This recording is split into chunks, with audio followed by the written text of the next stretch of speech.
saw a short title that said, it caught my eye, Trinity, MIA. And MIA means, as some of you know, missing in action. The Trinity, missing in action. And it usually refers, of course, to soldiers who go out to their assignment and then they don't come back. And they're registered as missing in action. Now, you might ask yourself, why in the world would someone use this in connection with the Trinity? Well, quite often in the life of the church, the Trinity has been sort of, at times, ignored. I remember the days when people talked about dispensationalism, and you don't even remember that word, but I remember them speaking about it. And they talked about the active phase of the Father, then the active phase of the Son, and then finally the active phase of the Spirit, as if there was always a change of persons and only one at a time. Our keen awareness of Jesus and focusing on his life, death, and resurrection, which is central to the Christian faith, of course, no question about it, but it leads us at times to forget the deep, constant relationship Jesus had with his Father all the time, and the Spirit also during all of Jesus' earthly ministry. They were all involved together. And so for Christians, it has sometimes been possible to focus on one member but not keep the three in mind all of the time.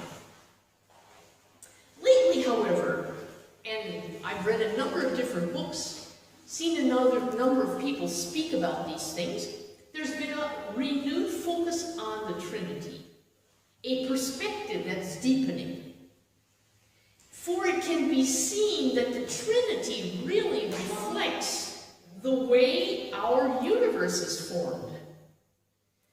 Our universe is in relationship with everything is related to other things. There's nothing that standing by itself independent of the rest. And when you think of the very nature of material, protons, neutrons, and electrons, these tiny little parts all spinning around at the same time, shaping and forming our world, the universe is held together by the relationship of all of these parts.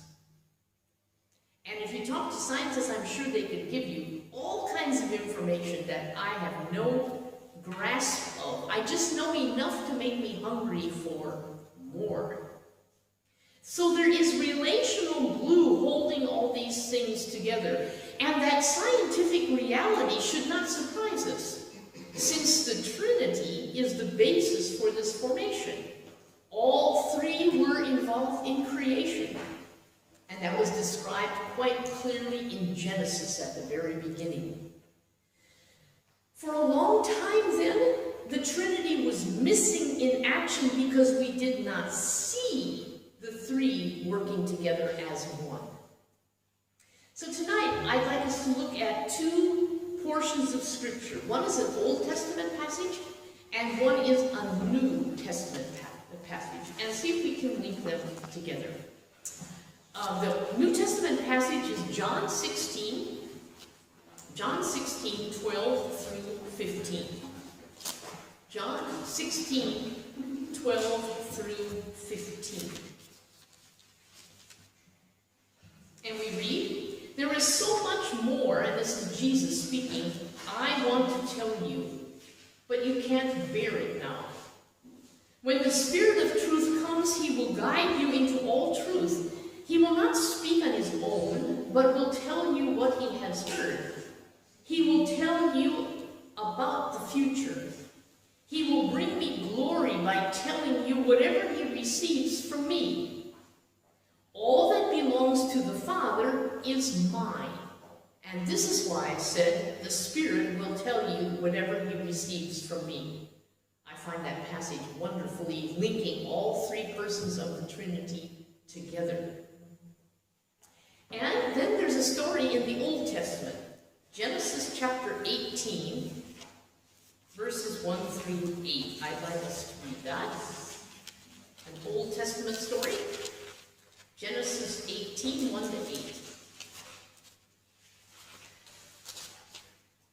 The Lord appeared again to Abraham near the oak grove belonging to Mamre. One day, Abraham was sitting at the entrance to his tent during the hottest part of the day. He looked up and noticed 3 men standing nearby. When he saw them, he ran to meet them and welcomed them, bowing low to the ground. "My Lord," he said, "if it pleases you, stop here for a while. Rest in the shade of this tree while water is brought to wash your feet. And since you've honored your servant with this visit, let me prepare some food to refresh you before you continue on your journey." "All right," they said, "do as you have said." So Abraham ran back to the tent and said to Sarah, "Hurry, get 3 large measures of your best flour, knead it into dough, and bake some bread." And then Abraham ran out to the herd and chose a tender calf and gave it to his servant, who quickly prepared it. When the food was ready, Abraham took some yogurt and milk and the roasted meat, and he served it to the men. As they ate, Abraham waited on them in the shade of the trees. That's the story as far as we're going to read at the moment. Now, let's see how this comes together, shall we? Abraham is surprised by the Lord appearing to him. 3 men show up at his home, and they're unexpected guests. Now, I don't know about you as unexpected guests, but that doesn't always thrill me to death. If all of a sudden somebody shows up and you think, I probably need to provide food, and then you go and you think, what do I have? In any event, they were unexpected guests, and Abraham had no idea that they were going to come for a visit, but he welcomed them, and he addressed them as "my Lord." He invites them to rest. He sends someone to wash their feet. He offers to prepare food for them. And the response is plural. "All right," they said.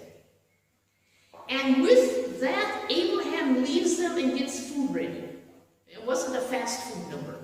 If you read that, he goes out, he says, Sarah baked bread. You know how long it takes to bake bread?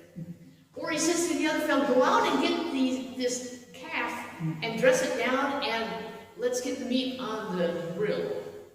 But you first have to get the meat from the live animal first. So I mean, there's all kinds of preparatory things here. It wasn't a fast meal.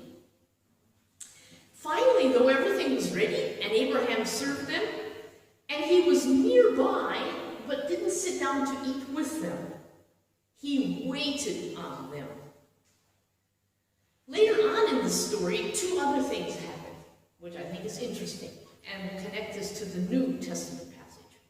Sarah is brought into the discussion, and the future is made known to both Abraham and Sarah. In a year's time, a son would be born to them. That long-promised son would arrive when they had already given up hope. The promise came precisely, Linda, when they were almost ready to give up hope. Did you hear that? Yeah. Okay, I just want to make sure you did. Then there's a second thing. The men get up to leave, and there's a question raised in verse 17, which we didn't read. And they say, should I hide my plan from Abraham, the Lord asked. Now the 3 seem to have been discussing together the problems surrounding Sodom and Gomorrah. You remember that story. And these 2 cities were so openly full of excess sin that they, the group talking here, decided that their time was up, the cities. The 3 decided to tell Abraham, and after that there is a long discussion between Abraham and the Lord. How many righteous people need to be found in order to redeem the situation and save the cities? That was the discussion. It is an unbelievable moment that Abraham is pulled into the discussion in a dialogue with the Lord, whose mind was not fully made up. I find that always a very fascinating story. Now, in our New Testament text, we hear Jesus saying, there is so much more I want to tell you, but you can't bear it now.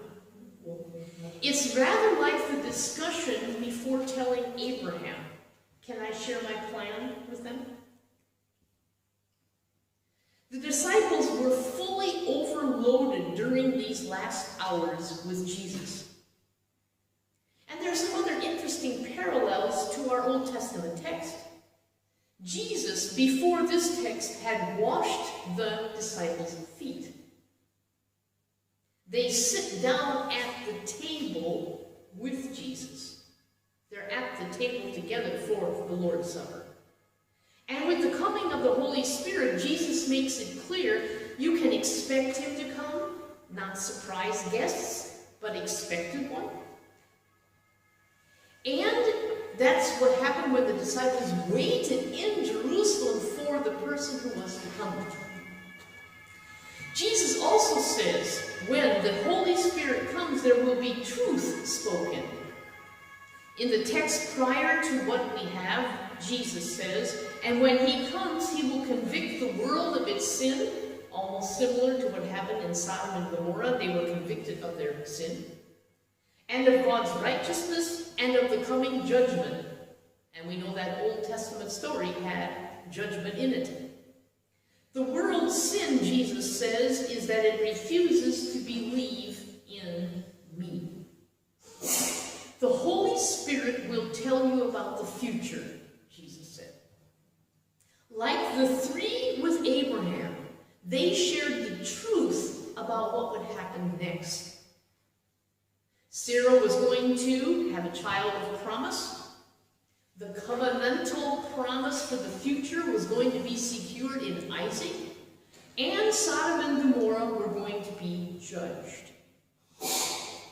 Jesus continues by saying that the Holy Spirit would guide them in their next steps. Almost like if you think of the parallel, what would happen to Sarah and Abraham was being told to them by the Lord. And now the disciples, after Pentecost, are always given direction what they were supposed to do really next. And there's a clear link in verse 15 with all three persons of the Trinity.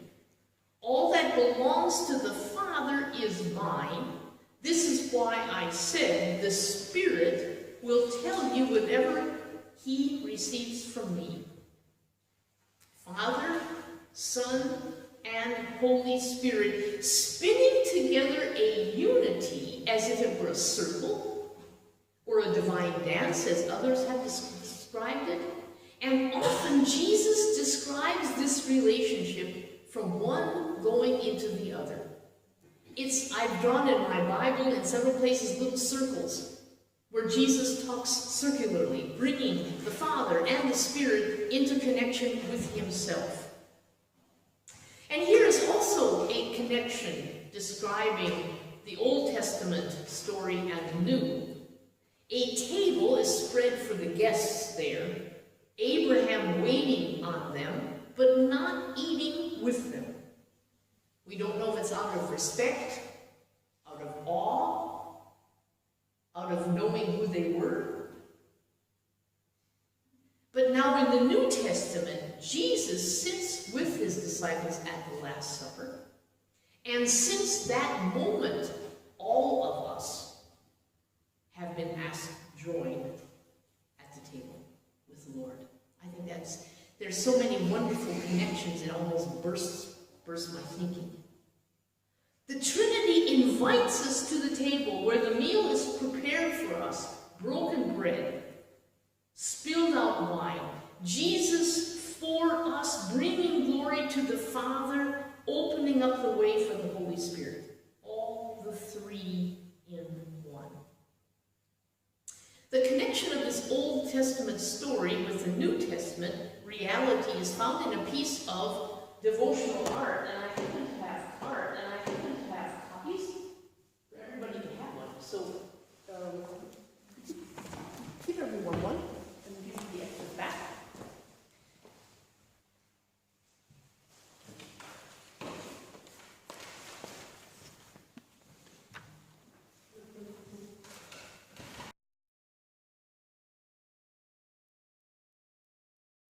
It's a a piece of devotional art.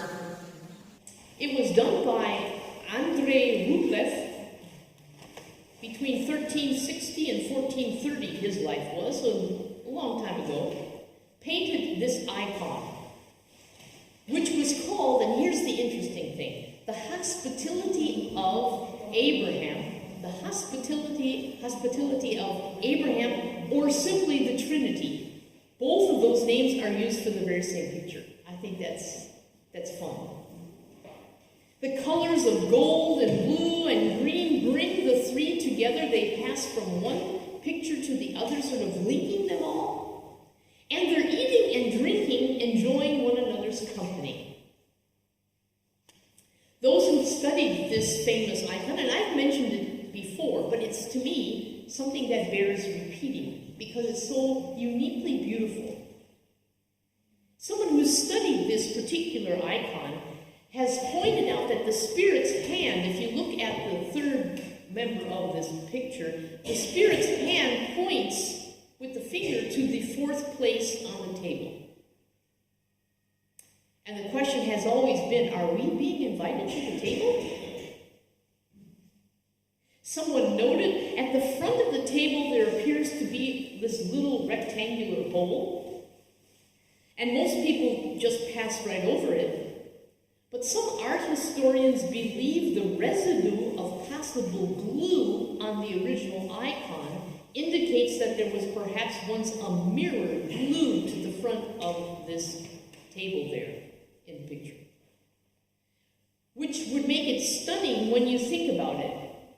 There was room at the table for a fourth, the Spirit pointing to the empty space, and then you would show up in front of the mirror and see yourself.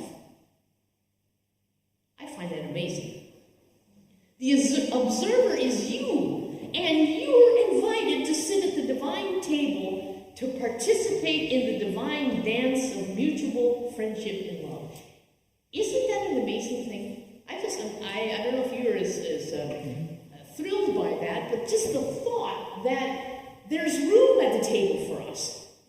We're invited to dialogue with the Father, Son, and Holy Spirit. The Trinity is not missing in action, but active and present at the table where we celebrate together with thankful hearts. That's almost too much for us to grasp. But every time we take communion together, we're reminded that we're invited to the table He's prepared for us. We've been asked to join.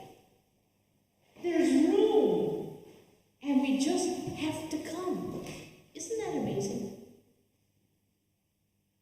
And so tonight, when we take communion together, it's this sense of belonging at the table where the meal has been made, where sacrifice and time, one could say, went into the meal. And we have a chance as well to dialogue with God at the table about our lives. We can ask, we can dialogue exactly like Abraham did with God, discussing what is going on. What does all of this mean? Do you mean, God, if there's only 10 left, it would be all okay? But if there's not 10, then we're in trouble? These kinds of things should come to our mind when we really come to the table and experience that the one who is three meets us. So as we come to celebrate this part of our time together, let us remember that it's the Lord who invites us to this table, all who love Him, and all the people said, Amen.